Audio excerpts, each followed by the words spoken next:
Welcome to the next series of Vedic Age. Next question: which of the following river among the following referred as a मतित्मा, देवित्मा, नदित्मा इन ऋग्वेद? कौन सी river है जिनके 3 नाम थे? वो है Saraswati. Which river? Saraswati river. मतित्मा, देवित्मा, नदित्मा. Earlier names आपको पता ही है चेनाब का. ठीक है. Next question.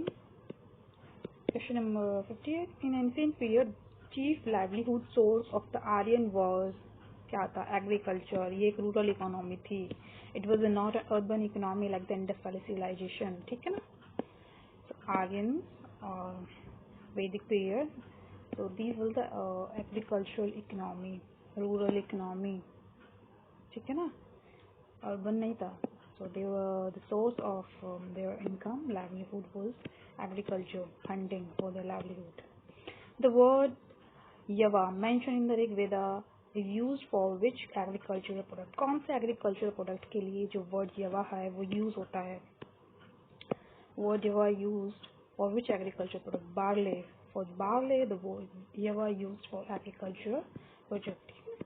Agricultural product. Yava is barley. Next question, question number 60. व्रीहि, मुद्गा, यवा, इक्षिणी. ये जो फूड ग्रेन्स हैं इनके एंशिएंट टाइम में, वैदिक टाइम में क्या नाम थे? आपको ये बताना है. तो व्रीहि राइस को व्रीहि बोलते थे. मुद्गा को मूंग बीन बोलते थे. ओके. यवा को मिलेट बोलते थे. इक्षु को शुगर केन बोलते थे. ठीक है. व्रीहि राइस, मुद्गा मूंग बीन, यवा millet, ikshu sugarcane. Okay. Moving to the next question. Next question 61. Pani belongs to which class of citizen? Pani belongs to which class of citizen? Traders. The traders were called the Pani. आपको ये जितने भी terms है ना कि चाहे वो IBC की बात हो या फिर वैदिक एज की बात हो कि रिवर्स के क्या नाम थे या फिर फूड ग्रेन्स के क्या नाम थे, एक्सेट्रा, उन सबके नाम आपको याद रख लेने चाहिए. एक whenever I'm teaching you, keep one A4 sheet and a pen which you are not able to revise efficiently, or it's taking you time to revise those. So please note down those words and just after the class go through that page. Okay.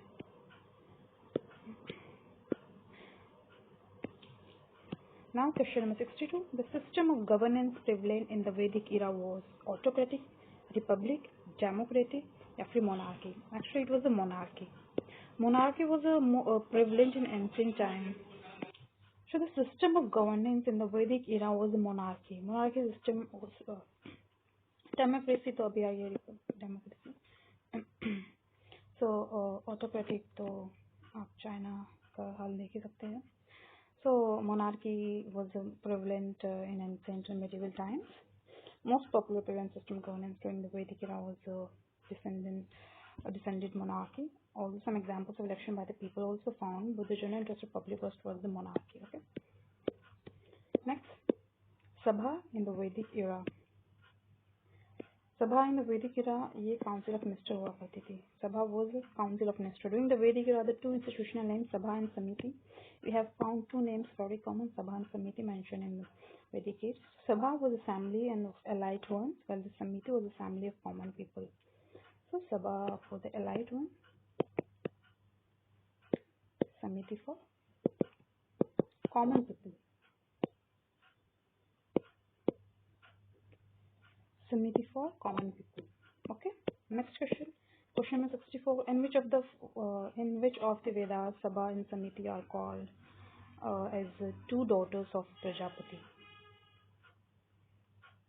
कौन से वेदा में जो सभा और समिति को two daughters of Prajapati बोला गया? Atharvaveda. Which Ved? Atharvaveda. Okay. Next question. Question 65. The Rigvedic tribal assembly associated with the judicial function was Sabha. The judicial function से कौन सी related थी? It was Sabha. Sabha was related to the judicial function because it was the assembly of elites. This goes for common man. Okay. Duration and Sabha mentioned 8 times. Sabha mentioned 8 times in the Rig Veda. Sabha Samhita mentioned 2 daughters of Prajapati in Atharved. Okay. 2 daughters of Prajapati in Atharved. कौन से वेद में? Atharved. Next. Ayurveda, that is science of life, appeared first time in कौन से वेदा में जो आयुर्वेदा है वो mention है? वो अथर्ववेदा में मेंशन है. किसमें? अथर्ववेदा में, because it is related to the medicine. Okay. Atharvaveda में ही सभा समिति को 2 डॉटर्स बोला गया प्रजापति की, और आयुर्वेदा भी अथर्ववेदा में ही मेंशन है. नेक्स्ट, वैदिक religion was polytheistic, monotheistic, Librarian. So the more interesting aspect of Vedic religion was its polytheistic character, in which a number of gods were worshipped. The Vedic Aryan worshipped nature with intense feeling and endowed it with animated soul. Vedic gods were mainly classified into 3 groups: god of sky, Varun, Mitra, Surya; god of space, Indra, Rudra; god of earth, Agni, Brihaspati, Soma. Wherever these Vedic saints worshipped any god, they considered him to be the supreme god. This is known as the Ekayavad. Other than this is Rig Veda. Atashvavad is supported by the saying Ekam Satya Vipra Buddhi Vadanti. Okay, कहने का मतलब ये है कि कौन सा religion था? Polytheistic, मतलब जहाँ पे मल्टीपल गॉड्स की को वर्शिप किया जाता था. मोनोथिस्टिक में this one God. Okay. Libertarians no such beliefs also. The largest number of Rigvedic hymns are devoted to. देखिए हैमन हमने पढ़ा ही था, कितना था? 1028. और कौन से गॉड को ज्यादा, इनमें सबसे ज्यादा जो हैमन से कौन से गॉड को डेडिकेटेड? इंद्रा को. Which God? इंद्रा. और नेक्स्ट कितना है? 250. नंबर याद करना चाहो तो. अग्नि को 200. ठीक है. The largest hymn of Rig Veda is dedicated to which god? Indra. Indra कितना है? 250. Agni 200. The largest number of hymns in Rig Veda belongs to. देखो यहाँ पे इंद्रा नहीं है ना, इसलिए अग्नि पे टिक मार्क करना पड़ेगा. इंद्रा होता तो इंद्रा पे करते, तो इसलिए सेकंड को भी देख लेना चाहिए कि सेकंड पे कौन है. Next, which of the following statement about the Vedic god Indra, and select the correct answer of the god. Was the god of thunder? Definitely. Indra was the god of thunder. Punish the sinners? No. Was a guardian of the moral orders? No. Was the god of rain? Definitely. So Indra को actually god of thunder और god of rain बोला जाता है. ठीक है.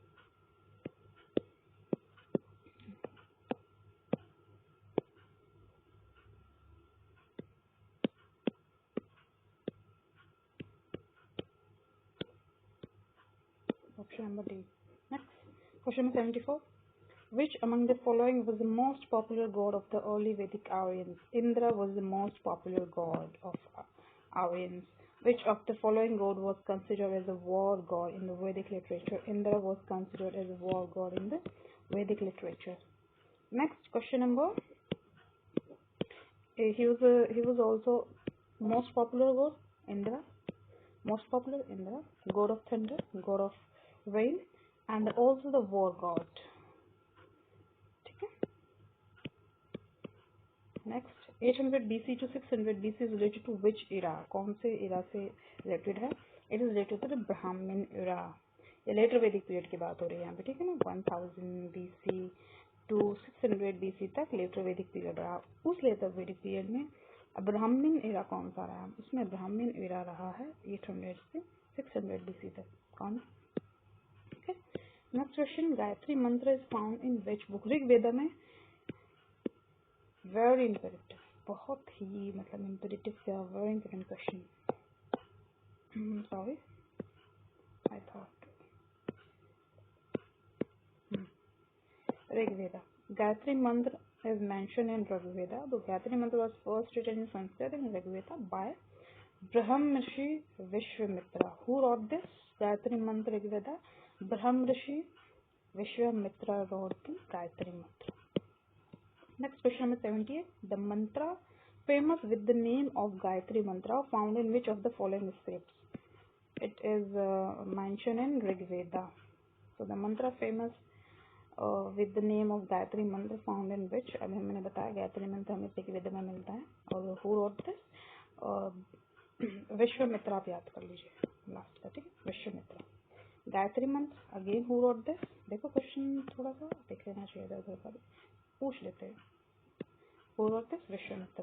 Next question number 80, सर्गा, प्रतिसर्गा, वंशा, मनतंत्र, ये are the indicators of पुराना। ये सब जो लिखा है ना, सब पुराना में लिखा है, ठीक है ना।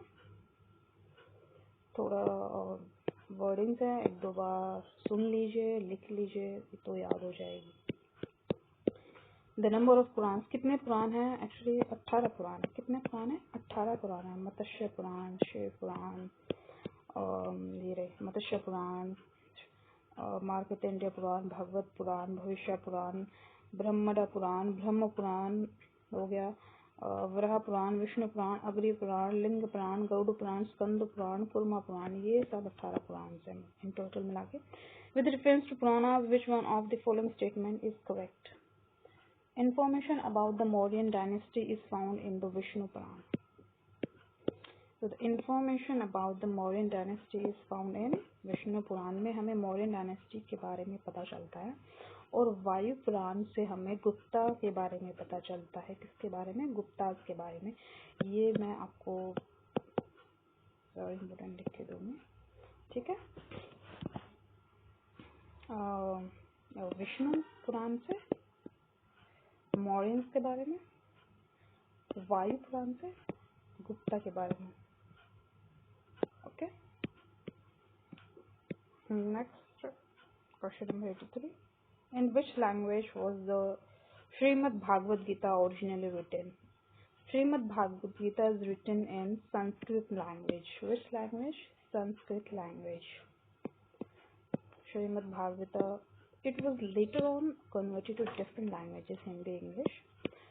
Originally the Mahabharata was known as, देखो ओरिजिनल नेम जो था ना महाभारत का, वो जया संहिता था। क्या था? जया संहिता। Mahabharat originally had 8,800 shlokas and its original name was Jaya Samhita. Mahabharata today has 1 lakh shlokas and is believed to be written by Ved Vyas. Who wrote those? Ved Vyas wrote Mahabharata.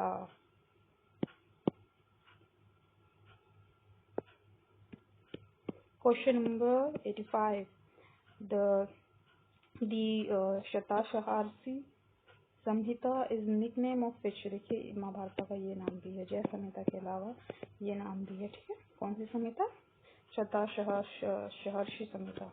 Next question number 86. According to Hindu mythology, which serpent offered himself as a rock for churning the ocean?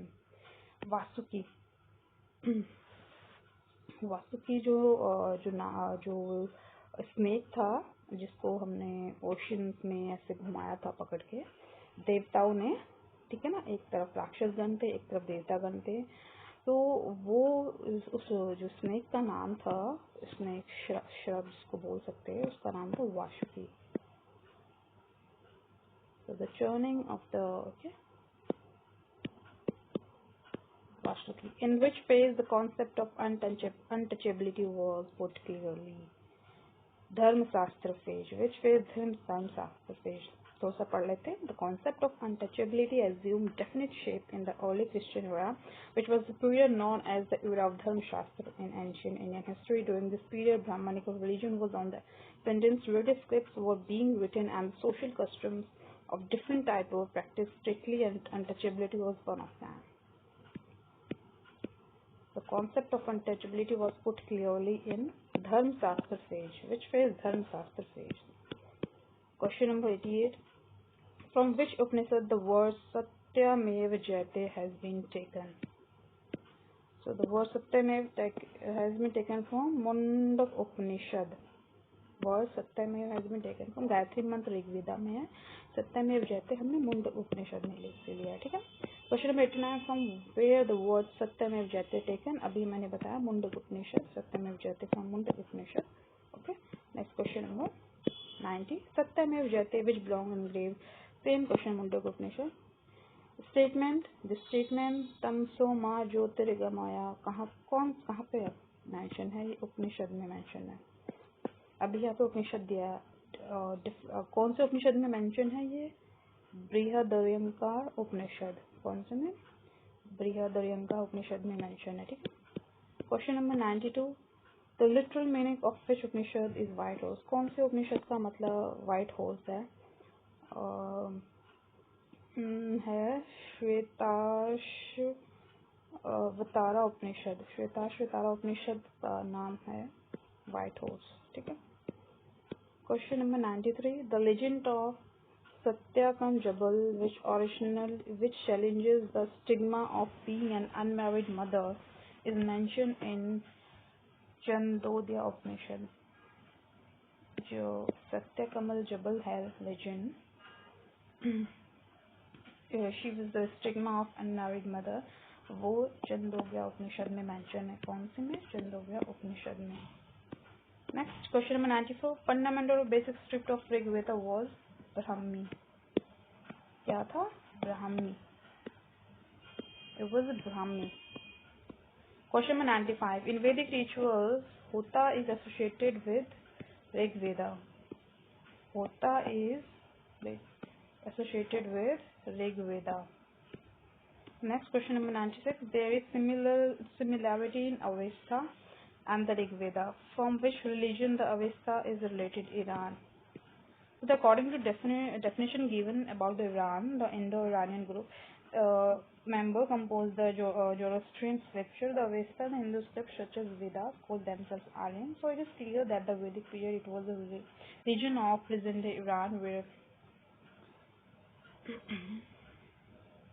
जो Avesta है, जैसे कि अभी यहाँ Rigveda related है similarly, जैसे ऋग्वेदा है उसका ही जैसा एक सिमिलरली जो है वो अवेस्ता है। इस रीजन में इसको यहाँ पे ऋग्वेदा बोलते हैं। ऐसे उसी का सिमिलर एक अवेस्ता है, वो कौन से रीजन से बिलोंग करता है ये पूछा। वो ईरान से बिलोंग करता है। ऋग्वेदा कहाँ से बिलोंग करता है? इंडिया से।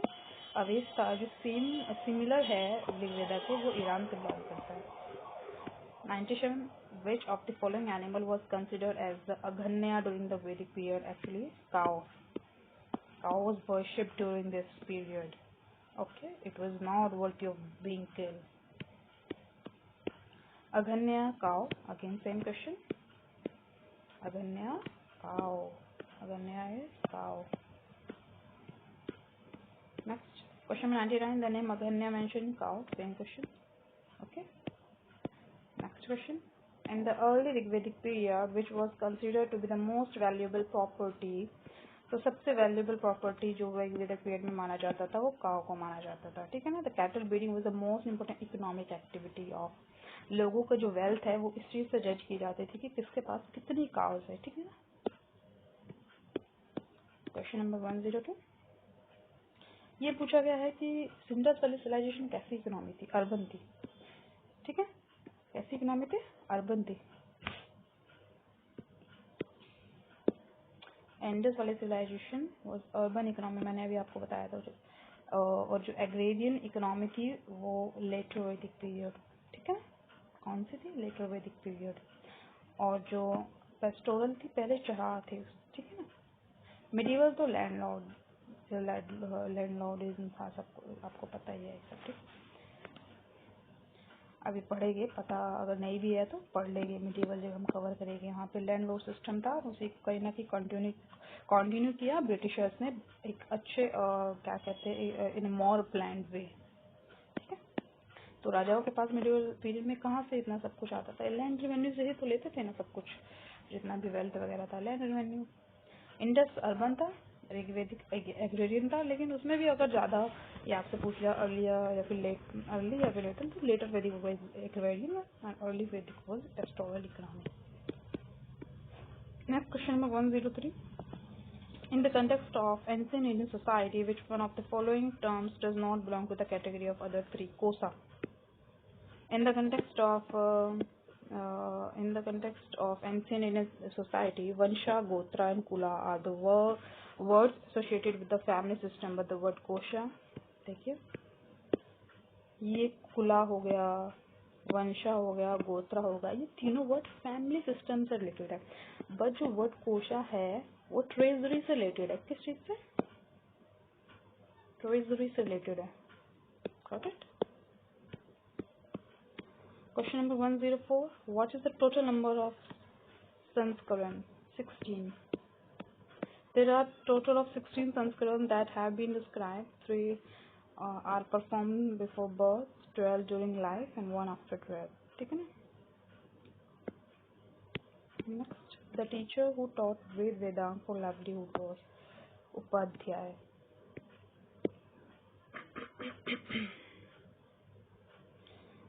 Upadhyay was a tutor during the time and who taught the Ved Vedanta, who adopted teaching as their profession. So next part we end up here. So in the Vedic era we have covered 105 questions. In the next series we will come up with the Buddhism, in the next Jainism, and the next then we will the Mauryan, post-Mauryan, Gupta and post-Gupta. Then some South Indian dynasties, Chera, Chola, Pandya, and some Vijayanagara. After that, then we will start the medieval period. That's how we will cover things in a chronology. Reading or revising things in MCQ's form makes us to remember it for a long time. क्या ना, जब हम MCQ form में इस चीज़ों को याद करते हैं तो हमें वो ज़्यादा अच्छे से याद होती है, क्योंकि हमें ऑप्शंस देखते हैं, चूज़ करते हैं, तो उसमें ना कहीं इम्पैक्टफुल रहता है चीज़ों को याद करना। अगर आप थोड़े लेथार्जिक बन जाते हो, अगर आप ऐसे ही पैराग्राफ फॉर्म में चीज़ों को याद करते रहोगे, पढ़ते रहोगे, so it's better to revise history in MCQ form. आप ये वीडियोस 3-4 बार देखिए ना, आपको सच में कुछ भी तो सच में लगेगा कि ओके हाँ ठीक है, ये ऐसे था, ये ऐसे था, चीज़ अपने आप याद हो जाएगी। मेरे बोलने से शायद आपको थोड़ा वो ना हो, बट आप when you will implement you will see the effect. So आज का सेशन यहीं शुरू करते हैं, यहीं ख़त्म करते हैं, सॉरी, आज सेशन यहीं ख़त्म करते हैं। और धन्यवाद अंत तक बने रहने के लिए।